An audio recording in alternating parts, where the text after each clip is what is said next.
Eh bien, c'est la 12e et dernière leçon de l'année, malheureusement. Et c'est la dernière leçon de ce cycle de 2 années sur la littérature comme sport de combat. J'aurais encore beaucoup à dire, mais il faut bien arrêter un jour et passer à autre chose. Et on s'est assez battu comme ça. Et je voudrais en finir donc avec Sainte-Beuve, comme je l'ai annoncé. J'ai commencé la semaine passée sur la tactique, la stratégie littéraire comme art de la guerre, du terrain. Le terrain, c'est un mot de Sainte-Beuve, et cela me menait à ce maître mot de la vengeance ou de la némésis, de la juste colère, inde ire. C'est une expression que Sainte-Beuve utilise souvent. De là, la colère, la vengeance.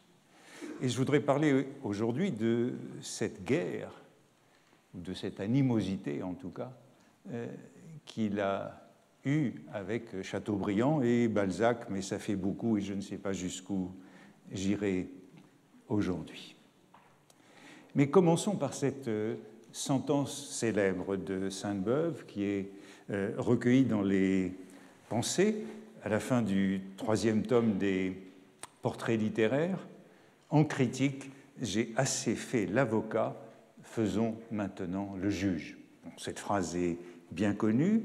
Sainte-Beuve l'a notée dans ses cahiers entre août 1849 et mars 1850. C'est le moment où il revient de Liège après son cours sur Chateaubriand, et c'est le moment où il entreprend ce qu'il appelle sa campagne, on a vu ce mot la semaine dernière, sa campagne des lundis dans le constitutionnel.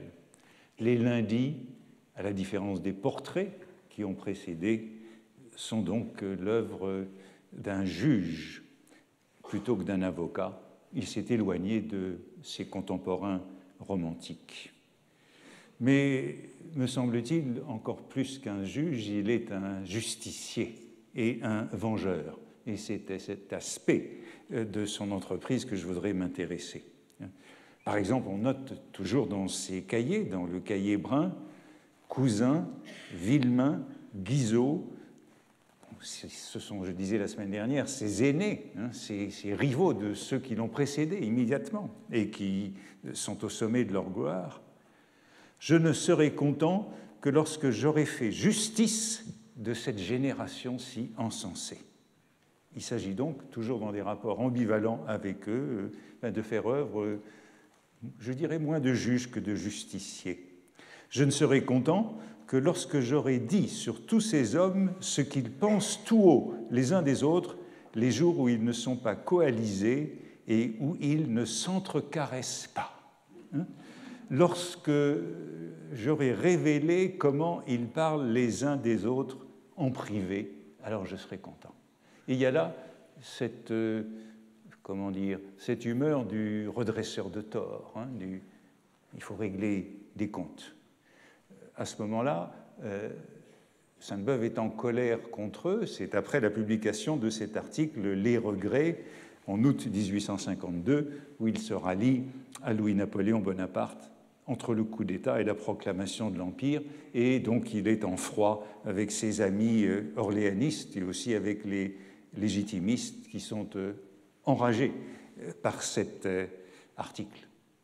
Je disais la semaine dernière, c'est ce qui motivera les chahuts lors de son cours au Collège de France en 1855 et l'abandon de ce cours. Et à ce moment-là, il ressasse sa haine contre eux. Dans tout ce qui précède sur Villemain et Cousin, je ne m'acharne pas à plaisir à eux, mais prévoyant que tôt ou tard, et sans doute bientôt, j'aurai à livrer contre eux ma grande bataille rangée. On revoit ce thème que j'ai évoqué la semaine passée, de la grande bataille rangée et de l'éloge de ces grands généraux à la Berryer. J'amasse des munitions et je fais mes cartouches. Il s'agit donc dans les cahiers bien d'un arsenal pour préparer une guerre ouverte contre ceux-là. Il y a une grande notion chez Sainte-Beuve qui est celle de représailles.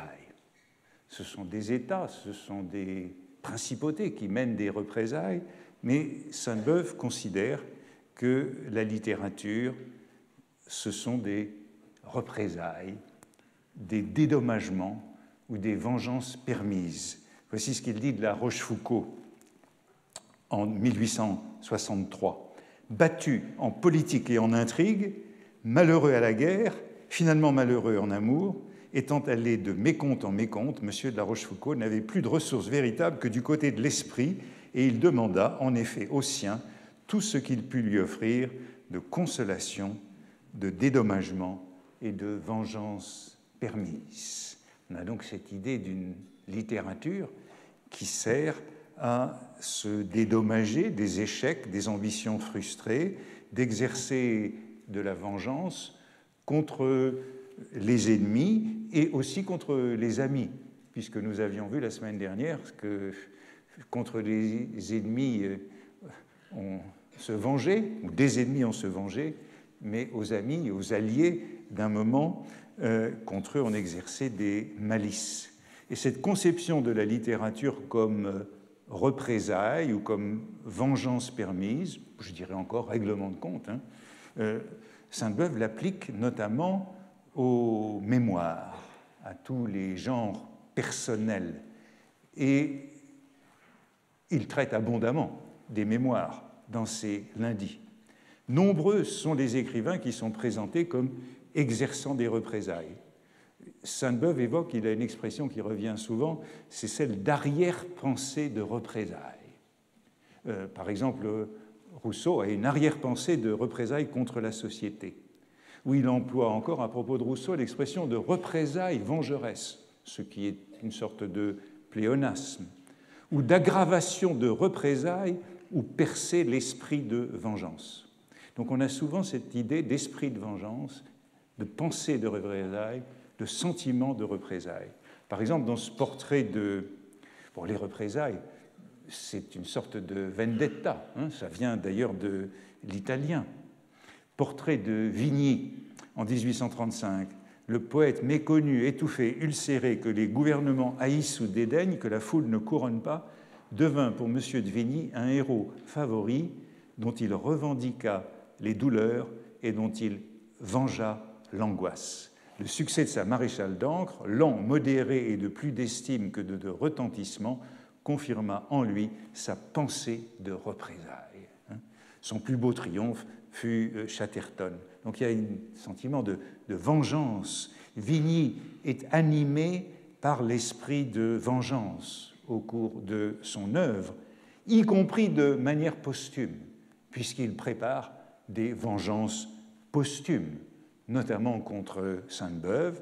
Et Sainte-Beuve découvrira, lorsque l'exécuteur testamentaire de Vigny, le poète Ratisbonne, publie son journal, eh bien, il découvrira comment Vigny se venge. Et Sainte-Beuve écrit, à la découverte de ce journal, dans un ajout à son article sur Vigny, « C'est par manière de représailles et comme pour me punir que M. Ratisbonne, devenu l'évangéliste posthume de Vigny et son vengeur, a tiré des cahiers intimes une page contre Sainte-Beuve dans le journal d'un poète. » Et Sainte-Beuve, à ce moment-là, fait une très longue mise au point où il cite toutes les lettres échangées avec Vigny, c'est vraiment des représailles post-mortem, comme il existait cette notion de duellum remotum, où celui qui a été offensé peut toujours réclamer le duel. C'est Victor Hugo qui parle de cela. Je vous avais dit la semaine dernière que Latouche était véritablement le champion de la malice et des couleuvres, ce qu'on appelle couleuvres, ces mots à double sens que l'on découvre une fois imprimés. Il est diabolique, disait-on. Eh bien, lui aussi, on lui a réglé son compte. Il eut un jour terrible et cruel en 1831.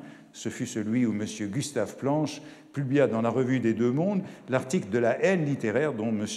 de Latouche était le sujet, ce sanglant article, acquitté d'un seul coup un long arriéré de représailles et de vengeance. Donc Planche, au fond, venge tous ceux qui ont été offensés au cours des années par Latouche. C'était une exécution.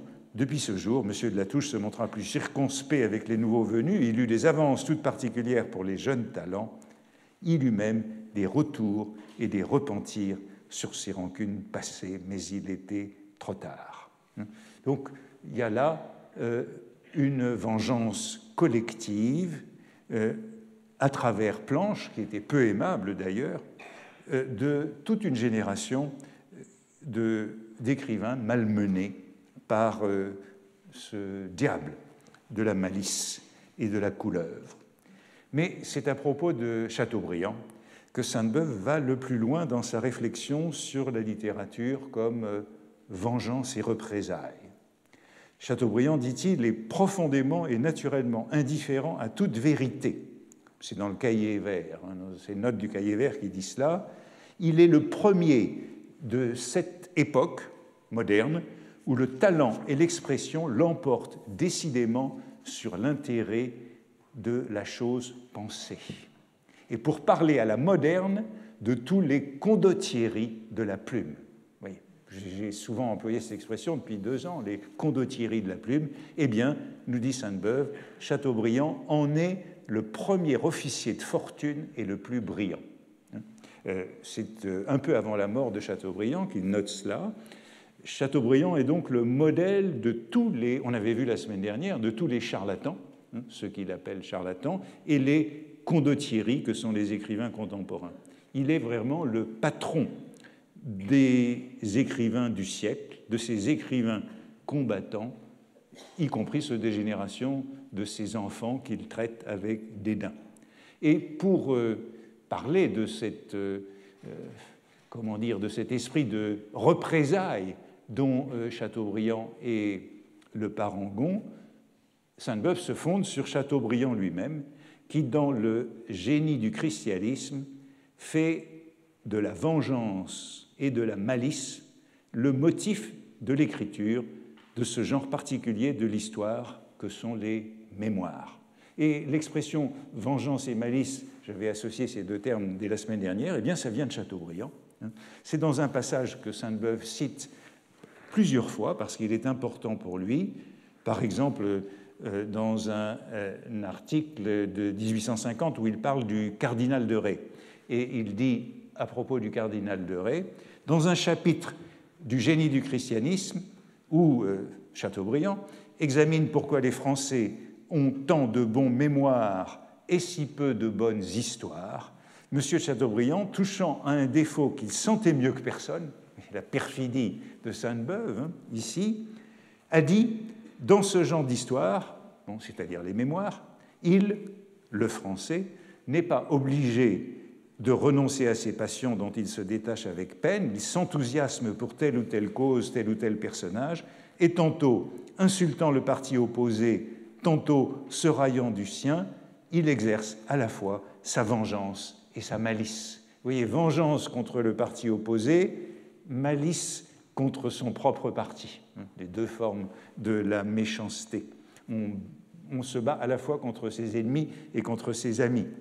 Le Français étant ainsi défini, Rais, emparé de son temps, le plus brillant modèle, et dès lors, il est aussi le plus excellent auteur de mémoire. Vous voyez que l'expression de malice et vengeance, elle est bien de Chateaubriand pour distinguer la manière dont l'écrivain, ou l'artiste en général, se comporte avec ses ennemis et ses amis. Et Sainte-Beuve cite, donc je disais à plusieurs reprises ce passage, par exemple dans son livre sur Chateaubriand, Chateaubriand et son groupe littéraire, et cette fois-ci c'est pour parler de Chateaubriand lui-même, dont les talents d'historien sont moindres que ceux de mémorialiste, dit-il. Chateaubriand n'était pas fait pour être historien, et Sainte-Beuve écrit « Je ne sais si l'on pourrait mettre ce jugement, celui-ci, pour épigraphe aux mémoires d'outre-tombe, mais il le faudrait mettre certainement au Congrès de Vérone. » Congrès de Vérone, eh bien, c'est véritablement œuvre de vengeance et de malice. Les mémoires seraient le produit par excellence de la vengeance et de la malice. vengeance et malice de Chateaubriand, et je dirais complicité de Sainte-Beuve dans cette vengeance et cette malice.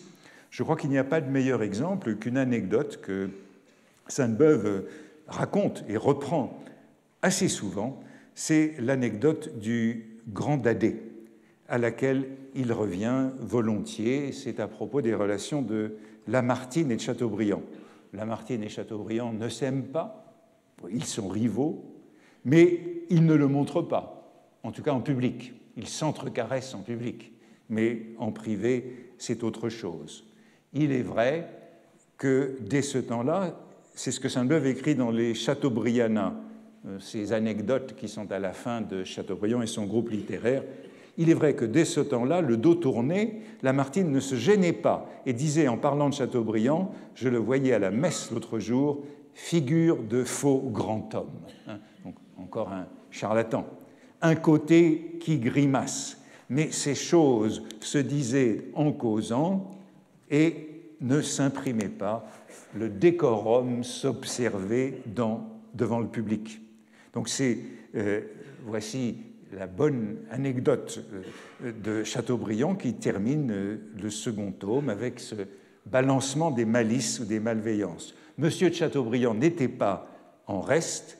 Je me défierais de mes souvenirs d'aujourd'hui, se rapportant à des choses si légères et déjà si éloignées, mais dans une espèce de registre où je retrouve d'anciennes notes, c'est donc son cahier vert, je lis celle-ci que j'écrivais avec précision dans le même temps. Je ne me doutais pas en l'écrivant que j'aurais à l'imprimer un jour à titre de revanche. Donc revanche de Chateaubriand contre Lamartine, mais je dirais aussi revanche de Sainte-Beuve contre Lamartine et Chateaubriand. Et il faut dire qu'au moment où Sainte-Beuve publie cette anecdote, Chateaubriand vient de mourir, peu d'années auparavant, mais Lamartine est toujours vivant, est toujours au courant de ce qu'il va lire. C'est Lamartine qui se présente chez Madame Récamier après la publication de Josselin en 1836, et il vient pour recevoir des compliments. Madame Récamier fait l'éloge de l'œuvre, sollicite l'approbation de Chateaubriand, mais Chateaubriand est absorbé dans un silence obstiné, il semble absent et il mord son foulard. C'est son habitude, il mord son foulard pour ne pas parler, pour avoir l'air occupé par autre chose. Et après un certain temps de conversation sur ce ton, elle louant Madame Récamier et lui, Lamartine, l'y aidant avec cette fatuité naïve, il sortit, elle l'accompagna jusque dans le second salon pour lui redoubler encore ses compliments, mais la portière de la chambre étant à peine retombée, que Chateaubriand, qui jusque-là n'avait pas desserré les dents de son foulard, quoique 2 ou 3 fois Madame Récamier se fût appuyée de son témoignage pour les éloges, éclata tout d'un coup et s'écria, comme s'il eût été seul, le grand Dadais. J'y étais et je l'ai entendu. Quelque chose, je crois, de cette anecdote a été imprimé autrefois dans une revue suisse, mais cette version-ci est la bonne. Bon, la revue suisse, c'était la revue à laquelle Sainte-Beuve envoyait sa chronique parisienne. Il est donc bien au courant de ce qui a été publié, et c'était déjà dans la revue suisse en 1847, à propos de Lamartine et de la publication des Girondins. Et on parlait donc des Girondins, et Sainte-Beuve ajoute « Ce bruit de Lamartine l'importune. D'ailleurs, on n'aime pas son successeur. » Et il ajoute en note dans la revue suisse ceci: il y a quelques années, dans une maison où les 2 illustres s'étaient fortuitement retrouvés en présence, Chactas, impatienté et redevenu sauvage ce jour-là, laissa échapper un mot bien étrange, « grand Dadais », dit-il entre ses dents. Ce mot était sans doute un véritable aparté et non pas un aparté de théâtre, mais quelques-uns des assistants le surprirent au passage. On se le racontait dans le temps et il nous a paru assez curieux pour être caché ici en note. Et par la suite, chaque fois que Sainte-Beuve évoque Lamartine, par exemple dans ses discours de 1848, eh bien, le surnom de Grand Dadais revient. Sainte-Beuve conçoit l'activité politique de Chateaubriand comme vengeance et malice, toute son activité politique.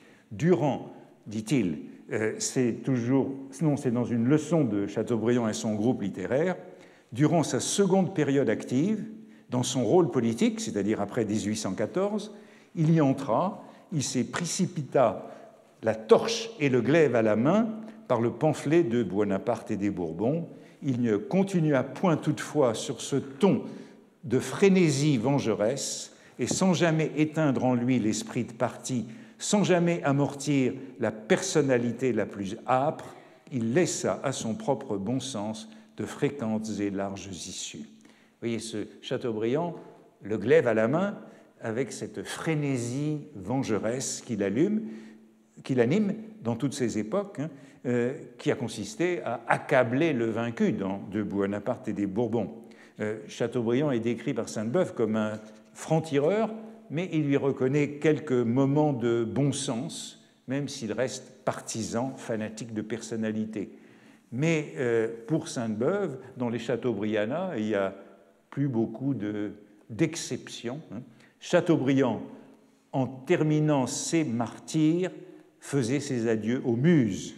Il ne devait entrer dans la politique que sous l'invocation des furies, la brochure de Buonaparte et des Bourbons, et sa politique en général ne fut rien ou fut une némésis. Voilà le terme. Toute la politique de Chateaubriand, c'est de la némésis, de la rétribution, de la vengeance, une âme qui s'est un jour ouverte à de telles fureurs, à des haines aussi atroces, n'est plus faite pour les lettres ni pour l'amitié, elle s'est empoisonnée elle-même. Vous voyez qu'il y a là une fureur qui n'est jamais apaisée, une frénésie vengeresse, c'est le temps de la némésis. Bon, je vous rappelle que c'était le nom d'une revue des débuts de la monarchie de Juillet, de Barthélemy et Méry.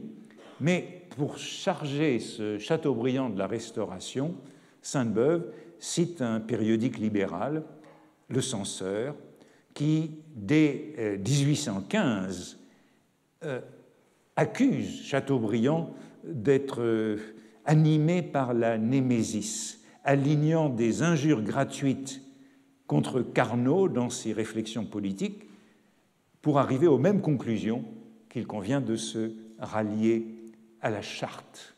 Donc vous voyez, c'est cette malice contre un allié, la même conclusion. Il faudrait, lit-on dans cette revue libérale, hebdomadaire libérale, il faudrait un ouvrage aussi volumineux que celui de M. de Chateaubriand pour relever ses contradictions réfléchies, pour le suivre dans le labyrinthe de ses arrière-pensées. C'est par des personnalités atroces qu'il appelle à la réconciliation, c'est par des insinuations perfides qu'il invite à la concorde. Et donc cette sorte d'hypocrite, de masque, d'acteur. Et vous voyez que c'est toujours une arrière-pensée, l'insinuation perfide. Il dit qu'il faut verser de l'huile sur les plaies pendant que sa main y répand des poisons. C'est en parlant d'humanité qu'il déchire les entrailles. C'est en invoquant la religion qu'il plonge le poignard dans le sein. Quelle profanation de ce qu'il y a de plus sacré parmi les hommes. C'est Némésis parlant au nom de Jéhovah. C'est Tisiphone exhalant des sentiments d'amour de sa bouche infernale. Tisiphone, c'est l'une des Érignies, les furies, c'est la vengeance. C'est la vengeance. Donc on a toutes ces versions de la vengeance, et cette formule, Chateaubriand, c'est Némésis parlant au nom de Jéhovah, elle inspire Sainte-Beuve qui la développe longuement, sans y voir tant de noirceur. Il y a de la némésis, en effet, dans tout ce qu'a écrit en politique M. de Chateaubriand. Némésis contre Bonaparte, en 1814, némésis contre Carnot, dans ses réflexions politiques, némésis contre M. Decazes, en 1820, après sa chute, némésis contre M. de Villèle, en 1824, lorsque Chateaubriand est chassé du ministère. Tous ces écrits politiques sont semés de vues brillantes, d'aperçus historiques supérieurs, de pages d'éclat, mais regardez-y bien, comme on y regardait tout naturellement alors, dans le temps même, c'est toujours agressif, blessant, irritant d'intention et d'application. jamais chez Chateaubriand de recherche de conciliation, exclu du gouvernement en 1824, sorti, rejeté insolemment du ministère Villèle, il devient un autre homme, il retourne sa némésis en sens inverse, il reprend ses vieilles opinions, indifférentes au fond sur tant de points. Opinion indifférente, c'est un indépendant qui s'en moque pourvu qu'il se venge. Pourvu qu'il se venge. Voilà ce franc-tireur qui n'est ni libéral ni ultra, ou les deux à la fois, et voici l'accusation la plus sévère de Sainte-Beuve, jusqu'à laisser exécuter un autre sans intervenir comme il aurait pu.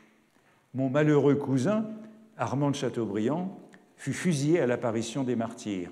En vain je sollicitais sa grâce, la colère que j'avais excitée s'en prenait même à mon nom. Commentaire de Sainte-Beuve, il y a lieu de s'étonner que M. de Chateaubriand ait pu écrire de telles choses qui sont contraires à la vérité des faits et arrangées après coup dans la mémoire au gré de la haine. Quoi, la colère qu'aurait excitée dans l'âme de Napoléon la publication des Martyrs aurait influé sur la condamnation du cousin de M. de Chateaubriand? Quoi, le nom seul que portait ce malheureux parent lui aurait été fatal? En vérité, Chateaubriand n'est pas intervenu auprès de Napoléon, qui a dit à Madame de Rémusat, intermédiaire, « Monsieur de Chateaubriand veut la grâce de son cousin, pourquoi ne la demande-t-il pas lui-même » Mais, commentaire de Sainte-Beuve, Monsieur de Chateaubriand, qui apparemment ne voulait pas en savoir gré ensuite, ni contracter une obligation personnelle, n'alla pas plus loin, ne fit point de demande en grâce toute franche et directe, et la condamnation eut son effet. Il tenait plus à son grief et à sa vengeance future qu'à son cousin. Et ce calcul de vengeance, cette vengeance posthume, c'est une terrible accusation. Chateaubriand ne serait pas intervenu, aurait laissé mourir son cousin pour ne rien devoir à Napoléon et préparer des représailles. Mais vous voyez que c'est bien une idée fixe de Sainte-Beuve dans cette politique de Chateaubriand qu'elle fut menée au nom de la némésis. Déjà, dans les lundis, avant, c'est Chateaubriand et son groupe littéraire, à propos des mémoires d'outre-tombe, il disait, en abordant la politique brûlante de 1830, l'homme polémique a rencontré et rouvert quelques-unes de nos plaies d'aujourd'hui. Il les a fait crier et saigner. Il se mêle sous cette plume vengeresse bien autant de frelons que d'abeilles. Donc toujours l'idée que Chateaubriand, c'est une plume vengeresse, c'est ça qui l'anime.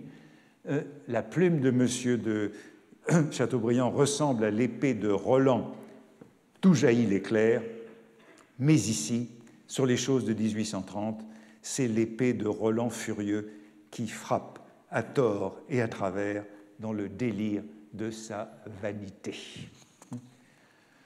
Sainte-Beuve insiste un peu plus loin dans le même texte sur son humeur massacrante et sa verve exterminatrice.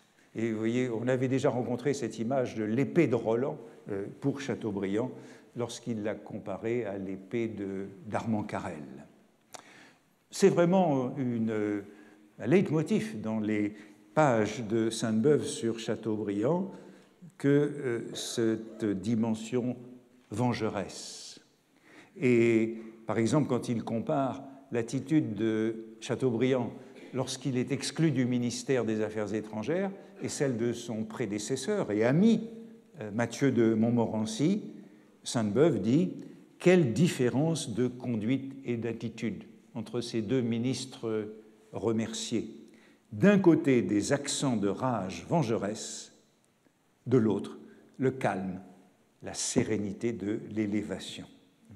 Haine vengeresse, rage vengeresse, c'est toujours ainsi que Chateaubriand est désigné par Sainte-Beuve. Et le sommet de cette némésis de Chateaubriand, le comble de sa rage vengeresse, c'est sa malheureuse phrase sur Decazes, chassé après l'assassinat du duc de Berry en 1820. Chateaubriand écrivant dans Le Conservateur, dans ses articles de polémique, « Un misérable ministère s'en allait, pouvait-on songer à la grande victime de son système, mais ceux qui luttaient encore contre la haine publique n'ont pu résister à la publique douleur. Nos larmes, nos gémissements, nos sanglots ont étonné un imprudent ministre. Les pieds lui ont glissé dans le sang. Il est tombé. Espérons que ceux qui lui ont succédé éviteront de marcher sur ses traces. » Cette phrase, hein, les pieds lui ont glissé dans le sang, pour désigner l'attitude de Decazes, le ministre, président du Conseil, suscita de vives protestations et même la colère de Louis XVIII, si bien que Chateaubriand supprima la phrase lorsqu'il publia ses articles dans ses œuvres complètes un peu plus tard. Cette phrase, elle est soulignée par la presse contemporaine. Par exemple, dans Le Constitutionnel, on qualifie cette pensée d'anarchique. Chateaubriand anarchiste. C'est ce que reprendra Maurras dans son article sur Chateaubriand. Chateaubriand anarchique. Et lorsque ce passage est commenté, eh bien, à chaque fois, Chateaubriand est un peu mal à l'aise. Mais on trouve ce commentaire intéressant dans le Cahier vert de Sainte-Beuve qui raconte la genèse de cette phrase telle qu'elle lui a été rapportée par Lamennais. Au comité de rédaction du Conservateur, quand M. de Chateaubriand lut son article contre M. Decazes, où il y avait « le pied lui a glissé dans le sang », il y avait d'abord ajouté cet autre membre de phrase « et il a été entraîné par le torrent de nos larmes ». Ce qui parut à la lecture souverainement mauvais. Mais personne n'osait rien dire quand un des auditeurs qui n'était pas homme de lettres et par conséquent plus à l'aise se hasarda de lui faire remarquer que s'il retranchait le dernier membre, le trait serait plus fort et frappant. M. de Chateaubriand y consentit, et cet endroit qui n'était d'abord qu'une phrase métaphorique et rhétorique put paraître un trait de Tacite. Combien de phrases chez Chateaubriand dont la destinée est pareille et qui paraissent plus réelles et essentielles qu'elles ne sont. Vous voyez la malice de Sainte-Beuve. Même cette phrase épigrammatique de Chateaubriand, au fond, elle n'est pas de lui, puisque c'est un interlocuteur qui lui a fait abandonner la seconde partie. Chateaubriand n'a même pas, selon Sainte-Beuve, la paternité de cette phrase. Bon, le pied lui a glissé dans le sang, eh bien, c'est probablement là où la némésis de Chateaubriand est allée le plus loin, et ce sera l'occasion d'une vengeance posthume, et bien justement du Grand Dadais. Lorsque Lamartine raconte cet épisode dans son cours familier de littérature, eh bien, il règle son compte. Il règle ses comptes avec Chateaubriand. Monsieur de Chateaubriand, après que Napoléon fut bien tombé, publia une brochure qu'il portait, dit-il, depuis quelques semaines sur son cœur, sous son habit, et qui ne voulait pas se tromper d'heure. C'était une diatribe pleine de mépris et de calomnie, sciemment calomnie contre Chateaubriand, arme peu loyale, car aucune calomnie n'est de bonne guerre contre l'ennemi. De tels mots, fin de la citation. Le passage sur M. Decazes, celle du même écrivain qui accuse le bon et honnête M. Decazes, favori de Louis XVIII, d'avoir trempé dans l'assassinat du duc de Berry, le pied lui a glissé dans le sang. De tels mots, sciemment faux dans la pensée de celui qui les écrit, donnent la mesure de sa conscience. Règlement de compte posthume de la part de Lamartine, qui nous montre bien cette guerre littéraire faite de malice et de vengeance, en tout cas tel que Sainte-Beuve l'a décrit dans ce milieu du XIXe siècle. Je voudrais passer à Balzac dans le temps qui me reste, Sainte-Beuve et Balzac, et j'aurais évidemment aimé pouvoir consacrer une leçon entière à la longue histoire des malices et des vengeances qui les ont opposés depuis le début des années 30, 1834, à la mort de Sainte-Beuve en 1869, et en passant par la mort de Balzac en 1850. La mort n'interrompt pas la suite des vengeances posthumes, avec de nombreux épisodes de guerre ouverte, ainsi que des accrochages plus dissimulés dans les cahiers, dans la correspondance. C'est un gros dossier, et je crois qu'en épigraphe de ce dossier, qui est donc un peu un comble de ces 2 années de cours sur la guerre littéraire, on peut mettre en épigraphe cette notation du cahier vert de Sainte-Beuve, qui date de la fin de 1841, donc c'est après une attaque très violente de Balzac. Chaque critique a son gibier favori sur lequel il tombe et qu'il dépaisse de préférence. Pour moi, c'est Balzac, le gibier de prédilection de Sainte-Beuve. C'est donc un aveu qui est fait après un renouveau de leur longue querelle et qui est plus franc que tous les textes publiés, qui reconnaît leur antipathie, leur incompréhension, bon, qui sera le motif du Contre Sainte-Beuve de Proust. Les relations n'avaient pourtant pas trop mal commencé, puisque Sainte-Beuve avait été sensible aux poésies de Joseph Delorme, puis à Volupté. Lorsque Volupté est publié en juillet 1834, Balzac le lit aussitôt, évoque le roman dans des lettres, et il est touché par le thème du premier amour chaste pour une femme mariée. Mais il sera bientôt blessé, et blessé pour très longtemps, par l'article de Sainte-Beuve dans la Revue des Deux Mondes du 15 novembre 1834. Donc c'est aussitôt après qu'il a lu Volupté. Et cet article, eh bien, le heurte à tel point que, dit Sainte-Beuve, il se venge aussitôt en refaisant Volupté dans le Lys dans la vallée, publié en 1835. On a vu qu'il était déjà sensible au thème de cet amour chaste. En tout cas, pour Sainte-Beuve, cela deviendra jusqu'à sa mort une obsession, et il y a de nombreuses versions à travers son œuvre publiée et intime de cette histoire de vengeance supposée. La plus ancienne, c'est celle qu'on trouve dans le Cahier vert, dès 1835, donc aussitôt que la polémique a lieu, est née. Ayant lu mon article sur lui dans la Revue des Deux Mondes, Balzac dit « Je me vengerai cruellement de Sainte-Beuve, je referai Volupté ». Et il fit le Lys de la vallée. Sainte-Beuve estropiera systématiquement le titre du roman de Balzac. Le Lys de la vallée, que prétend-il? Il n'a jamais lu. Nous trouverions qu'il s'est bien vengé, en effet, si certaines œuvres pouvaient être souillées par certaines approches. Balzac est un médecin quelque peu suborneur de maladies sous-cutanées. C'est une marchande à la toilette qui vend, rachète et procure. Je vous rappelle ce qu'est une marchande à la toilette qu'on avait rencontrée dans les cours sur le chiffonnier. C'est l'ancienne grisette qui est devenue marchande d'habits ou même loueuse de vêtements, en quelque sorte une fripière ou une chiffonnière.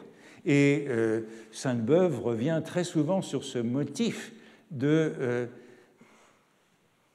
Balzac, médecin louche ou marchande à la toilette. Il écrit par exemple aussi dans le Cahier vert, et c'est très peu après le début de la querelle, il y a longtemps que Bulloz, le directeur de la Revue des Deux Mondes, a dit « Balzac, c'est une marchande de mode ». Bon, on sait que l'œuvre de Balzac s'adresse aux femmes, et ces femmes qui aident la mode, c'est ce que lui reproche Sainte-Beuve. Ou mieux, c'est une marchande à la toilette. Au milieu de beaucoup de taches d'huile et de graisse, il y a de belles foufailles. Les foufailles, en patois boulonnais, eh bien, ce sont les chiffons. Et voilà ce Balzac marchand d'habits. Et ces deux images, elles ressurgiront tout au long de l'œuvre de Sainte-Beuve dans les notes malveillantes, par exemple, qu'il ajoutera à son article de 1834 lors des publications ultérieures en volume. En tout cas, le chantier du Lys vengeur est aussitôt lancé par Balzac, Et le début du roman est publié dès la fin de 1835 dans la Revue de Paris. Bon, les lecteurs remarquent la ressemblance. Par exemple, Hortense Allard, qui est une amie de Chateaubriand puis de Sainte-Beuve, qui ignore la rivalité des auteurs et qui écrit à Sainte-Beuve pour lui demander d'où vient cette ressemblance entre les romans. Et Sainte-Beuve lui répond ceci: « J'avais parlé de Balzac dans l'un de mes articles, il en fut ridiculement piqué et s'écria « Eh bien, je me vengerai, je referai volupté. » De là ce Lys. Je ne l'ai rencontré qu'un soir depuis sa gloire et avant ses injures, depuis lors jamais, et je ne lui toucherai jamais la main, car il me faudrait aussitôt laver la mienne. Ce mot « je ne lui toucherai pas la main, car il faudrait laver la mienne » revient assez souvent dans les cahiers de Sainte-Beuve. Il est attribué à Ampère, professeur au Collège de France et ami de Sainte-Beuve. Voilà comment parlaient les professeurs à l'époque. Ampère disait, après avoir lu, je crois, le Père Goriot, dont il trouvait les descriptions sales, ignobles, triviales, il me semble toujours, après avoir lu ces choses-là, que j'ai besoin de me laver les mains ou de brosser mes habits. Voilà que nous avons donc de longues séries d'agressions des deux côtés, mais la plus violente sera la critique par Balzac de Port-Royal de Sainte-Beuve en 1840. Comment ponctuer ces attaques? Eh bien, en 1855, Sainte-Beuve ajoute une note finale à son article qui a déclenché les hostilités en 1834. Cet article, qui maintenant que je le relis me semble encore modéré et même respectueux, excita au moment où il parut la colère de M. de Balzac, qui depuis ce jour me poursuivit plus d'une fois à outrance, soit dans sa critique, soit même dans certains de ses romans. Je lui ai peut-être moi-même rendu à l'occasion. Rendu. Moi aussi, j'ai rendu des coups. Quoi qu'il en soit, c'est un besoin pour moi d'indiquer que vers l'époque de sa mort, j'ai parlé de lui, en 1850, sous un point de vue plus général et en embrassant de mon mieux l'ensemble de son œuvre, que je ne suis point cependant arrivé à admirer autant que je le voudrais. En 1860, quelques années plus tard, Sainte-Beuve répond très très longuement dans un appendice au premier tome de Port-Royal, où il répond aux attaques que Sainte-Beuve avait fait 20 ans plus tôt. Donc rien n'est oublié, 1840, 1860. Et il écrit ceci: Balzac, irrité d'un article modéré, il n'était pas très modéré en vérité, que j'avais écrit sur lui, a dit, en parlant d'un roman que je venais de publier vers ce temps-là, « Je me vengerai, je referai volupté ». Et il fit en effet ce Lys dans la vallée, je crois que c'est ce Lys, oui, c'est plutôt de la vallée, où dès les premières pages, il nous montre son héros mordant dans un quartier d'épaule comme dans un quartier de pommes. Volupté se rit de lui. Vous voyez cette phrase qui revient tout le temps comme un leitmotiv, « Je me vengerai, je referai volupté ». Eh bien, ensuite, elle a une variante. Après, dans les années qui suivent, chaque fois que Sainte-Beuve revient sur cet épisode, à la fin de sa vie, il y a une variante encore plus intéressante dans les Nouveaux Lundis, publié en 1870, donc c'est posthume, mais c'est préparé par Sainte-Beuve. Je composais en ce temps-là volupté. Ah oui, qui parut en 1834. En 1837, je publiais les Pensées d'août, et la phrase a une variante maintenant, je lui passerai ma plume au travers du corps. Je lui passerai ma plume au travers du corps. Cette variante est sans doute apparue, on le trouve dans les cahiers, à travers le témoignage de Jules Sandeau. C'est Jules Sandeau qui a assisté à la scène et qui a transformé. Voici le dernier passage que Sainte-Beuve ajoute à son article, où on a les deux formules. Jules Sandeau m'a plus d'une fois raconté qu'il était auprès de Balzac au moment où cet article de la Revue des Deux Mondes lui arriva. Le grand romancier, qui comptait sur un article tout laudatif et tout favorable, se mit lui-même à le lire tout haut.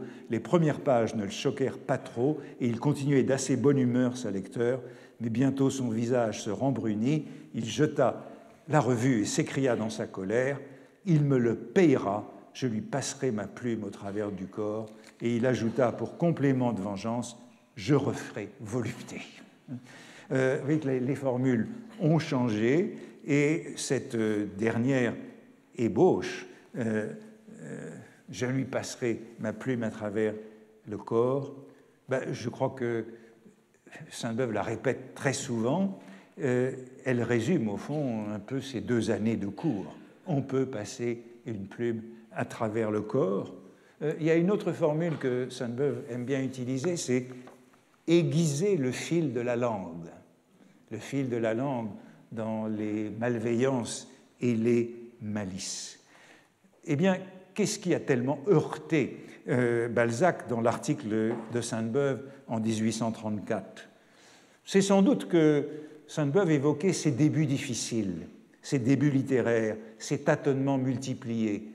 Balzac avant Balzac et tous les pseudonymes qui parsèment son œuvre, ce que Sainte-Beuve appelle l'arrière-scène obscure de l'atelier littéraire. C'est sans doute l'évocation de tout ce premier Balzac qui le choque. Mais me semble-t-il, ce qui a le plus heurté Balzac, c'est la mise en cause justement de ses capacités militaires, de ses capacités de stratège littéraire. Voici ce qu'écrit Sainte-Beuve, et c'est une formule sur laquelle Balzac revient immédiatement. Il est un peu comme ces généraux qui n'emportent la moindre position qu'en prodiguant le sang des troupes. C'est l'encre seulement qu'ils prodiguent, et qu'en perdant énormément de monde. Mais, bien que l'économie des moyens doive compter, l'essentiel, après tout, c'est d'arriver à un résultat. Et M. de Balzac, en mainte occasion, est et demeure victorieux. C'est toujours le balancement de Sainte-Beuve. La critique est atténuée, elle est modérée aussitôt par la victoire, mais c'est comme cela que Sainte-Beuve se comporte habituellement, en changeant de pied pour tromper l'adversaire, mais néanmoins, il traite bien Balzac de général qui gaspille les troupes, qui engage beaucoup plus de troupes qu'il ne faut, et Balzac répond immédiatement à cette attaque dans la préface du Père Goriot. C'est quelques mois plus tard, en mars 1835, il se défend de sa fécondité et de son abondance, cette abondance que lui reproche Sainte-Beuve, en écrivant « L'ouvrage auquel travaille l'auteur, c'est-à-dire le lys dans la vallée, la vengeance de volupté, doit un jour se recommander beaucoup plus sans doute par son étendue que par la valeur des détails. Il rassemblera, pour accepter le triste arrêt d'une récente critique, à l'œuvre politique de ces puissances barbares qui ne triomphaient que par le nombre des soldats. Chacun triomphe comme il peut, les impuissants seuls ne triomphent jamais. » Et voilà la réponse donc, de Balzac à Sainte-Beuve. Sans doute, il y a beaucoup de nombre de morts et de troupes engagées, mais c'est l'objection de l'impuissance créative. Puissance créatrice de Balzac contre impuissance de Sainte-Beuve. Balzac écrit à Madame Anska à la même date, il est en train d'écrire le lys dans la vallée, il y a encore 40 jours de travaux. Sainte-Beuve a travaillé 4 ans volupté. Vous comparerez. Et un peu plus tard, Sainte-Beuve a mis 6 ans à écrire Volupté. Si Volupté, l'un des livres les plus remarquables de ce temps, donc il concède toujours que ce n'est pas un livre inintéressant, a coûté 6 ans de travaux, nous affirmons qu'au prix où il a été payé, son auteur n'a pas gagné la journée d'un crocheteur. Revoici le chiffonnier. Entre parenthèses, le crocheteur, c'est le manieur du crochet. Et que le reproche de chiffonnier circule en effet dans tous les sens. Ben, je regrette de n'avoir pas mis ça dans mon livre sur les chiffonniers. Cette pique sur l'impuissance, les impuissants seuls ne triomphent jamais, eh bien Sainte-Beuve y répondra 15 ans après, dans la nécrologie de Balzac en 1850. Il attend 15 ans, mais ça n'est pas tombé dans l'oreille d'un sourd. Il appréciait peu la critique. Il a dit quelque part d'un artiste sculpteur découragé et tombé dans la paresse, redevenu artiste in partibus, il avait beaucoup de succès dans les salons et il était consulté par beaucoup d'amateurs. Il passa critique comme tous les impuissants qui mentent à leur début. Ce dernier trait peut être vrai d'un artiste sculpteur ou peintre qui, au lieu de se mettre à l'œuvre, passe son temps à disserter et à raisonner, mais dans l'ordre de la pensée, cette parole de M. de Balzac, qui revient souvent sous la plume de toute une école de jeunes littérateurs, est à la fois, je leur demande bien pardon, une injustice et une erreur. Pourtant, comme il est toujours très délicat de démontrer aux gens comme quoi l'on est ou l'on n'est pas impuissant, passons. Et vous voyez que le lieu commun auquel on a affaire, mais je pense que c'est un lieu commun naissant, de la rivalité du romancier et du critique, on pourrait ajouter du professeur, comme créateur raté, desséché, infidèle à ses premières ambitions et rancunier, jaloux. Voilà, ce lieu commun suit la défense pro-domo de Sainte-Beuve. C'est peut-être vrai pour un sculpteur devenu critique, mais non pas pour un poète ou romancier devenu critique, genre aussi noble. En tout cas, Sainte-Beuve ne renonce pas à ce topos militaire ou guerrier, et il écrit encore dans cette nécrologie, article nécrologique de 1850, « Enfin, lui qui admirait tant Napoléon, et que ce grand exemple transposé et réfléchi dans la littérature éblouissait comme il en a ébloui tant d'autres, j'aurais voulu qu'il laissât de côté une bonne fois ces comparaisons, donc les comparaisons militaires, ces émulations insensées et à l'usage des enfants, et s'il lui fallait absolument chercher son idéal de puissance dans la chose militaire, qu'il se posât quelquefois cette question, bien faite pour trouver place dans toute bonne rhétorique française, lequel est le plus beau, un conquérant d'Asie entraînant à sa suite des hordes innombrables, ou M. de Turenne défendant le Rhin à la tête de 30 000 hommes. Donc ce Balzac qui se prend pour Napoléon, on se rappelle que Balzac avait un petit hôtel avec une statue de Napoléon chez lui, avec l'inscription « Ce qu'il a commencé par l'épée, je l'achèverai par la plume ». Donc c'est Napoléon du roman. Eh bien ce Napoléon du roman, pour Sainte-Beuve, eh bien c'est un guerrier barbare, avec des hordes innombrables. Les accrochages sont très nombreux entre les deux. En 1839, Sainte-Beuve publie cet article important, célèbre, sur la littérature industrielle. Et il s'en prend, encore une fois, à Balzac, qui vient, en tant que président de la Société des gens de lettres, de demander que l'État intervienne contre les contrefaçons, notamment les contrefaçons belges qui se répandent à Paris. Et voici ce que Balzac écrivait. Après tout, que contrefait la Belgique? Les 10 ou 12 maréchaux de France littéraire, selon la belle expression de M. Victor Hugo. On n'a jamais trouvé l'expression chez Victor Hugo, elle semble de Balzac. Donc, ce que Balzac nous dit, la contrefaçon n'est pas un vrai problème, puisqu'il n'y a que 10 ou 12 grands écrivains qui sont contrefaits en Belgique. Ceux qui font œuvre, collection et qui offrent à l'exploitation une certaine surface commerciale. N'est-il pas prouvé qu'avec 5 ou 6 millions, l'État désintéresserait ses auteurs et pourrait stipuler que, moyennant un certain prix par volume, tous les 2 ans, leur production nouvelle tomberait dans le domaine public? Au fond, ce que Balzac demande, c'est une nationalisation des 12 grands écrivains qui tomberaient dans le domaine public et seraient payés par l'État. Et ce que répond Sainte-Beuve, il ridiculise Balzac à la suite de cette proposition. Sa lettre sur la propriété littéraire ne tend à rien moins qu'à proposer au gouvernement d'acheter les œuvres des 10 ou 12 maréchaux de France, à commencer par celle de l'auteur lui-même qui s'évalue à 2 millions, si j'ai bien compris. Vous imaginez, vous, le gouvernement désintéressant l'auteur de la physiologie du mariage afin de la mieux répandre et débitant les comptes drôlatiques comme on vend du papier timbré. Des conséquences si drôlatiques sont très propres à faire rentrer en lui-même le démon de la propriété littéraire dont M. de Balzac n'a peut-être voulu, après tout, que se moquer agréablement. Là aussi, voilà l'origine d'un nouveau leitmotiv, celui des maréchaux de France littéraires, qui traversera toute l'œuvre de Sainte-Beuve. Régulièrement, il s'en prend à cette lubie de la promotion des quelques grands écrivains comme maréchaux de France. Sainte-Beuve répond aux attaques de cet article dans une lettre dans la presse.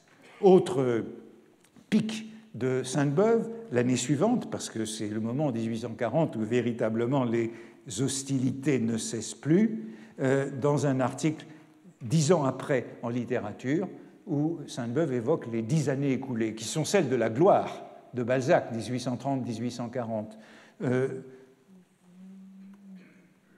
Monsieur de Balzac est né depuis 1830, malgré les 50 romans qu'il avait publiés d'abord, toujours le rappel de ses débuts difficiles. Nous voudrions ne pas ajouter qu'il a déjà eu le temps de mourir, malgré les 50 autres qu'il s'apprête à publier encore. Donc, il a écrit 50 mauvais romans, puis quelques romans acceptables, puis on est de nouveau dans les 50 mauvais romans. Il a tout l'air d'être occupé à finir, comme il a commencé, par 100 volumes que personne ne lira. On n'aura vu de sa renommée que son milieu, comme le dos de certains gros poissons en mer. Dans le cahier vert où on trouvait cette phrase, Balzac est en train de finir comme il a commencé, par 100 volumes que personne ne lira. On n'aura vu que son milieu, comme le dos de certains gros poissons en mer. C'est à cela que Balzac répond immédiatement dans la revue parisienne, cette revue qu'il a pendant quelques mois, où il donne non seulement un pastiche de Sainte-Beuve, mais un pastiche qui n'est pas mauvais d'ailleurs, mais un article où il s'en prend à Sainte-Beuve très violemment, d'une manière qui annonce un peu celle de Proust. La muse de M. Sainte-Beuve est de la nature des chauves-souris et non de celle des aigles. Elle a peur de contempler de tels horizons à l'avenir. Elle aime les ténèbres et le clair-obscur. Rendons-lui justice, elle laisse le clair et cherche l'obscur. La lumière offense ses yeux, sa phrase molle et lâche, impuissante et couarde. On retrouve cette impuissance de Sainte-Beuve, côtoie les sujets, se glisse le long des idées, elle a peur, elle tourne dans l'ombre comme un chacal, elle entre dans les cimetières historiques, philosophiques et particuliers, elle en rapporte d'estimables cadavres qui n'ont rien fait à l'auteur pour être ainsi remués. C'est une fouille de cimetière. Cela répond en fait à Balzac qui avait traité, à Sainte-Beuve qui avait traité de Balzac déjà de quelqu'un qui fouillait dans les catacombes. Puis cette note assassine de 1844 de Balzac, un de ses romans, il vient de parler d'un roman, un de ses romans à la Balzac qui ont l'air de promettre et qui ne tiennent pas, et puisque j'ai eu le tort de nommer M. de Balzac en si honnête sujet, il attrapera sa bordée, et moi aussi, critique, je ferai ma course contre lui. Quand je songe à cette quantité de mauvais romans par où il a commencé et par où il a fini, je ne puis m'empêcher de dire, il a fallu au plus fécond de nos romanciers un fumier plus haut que cette maison pour qu'il y poussât quelques fleurs délicates, maladives et rares, et maintenant qu'il n'y a plus de fleurs et qu'il n'en poussera plus, le fumier monte toujours.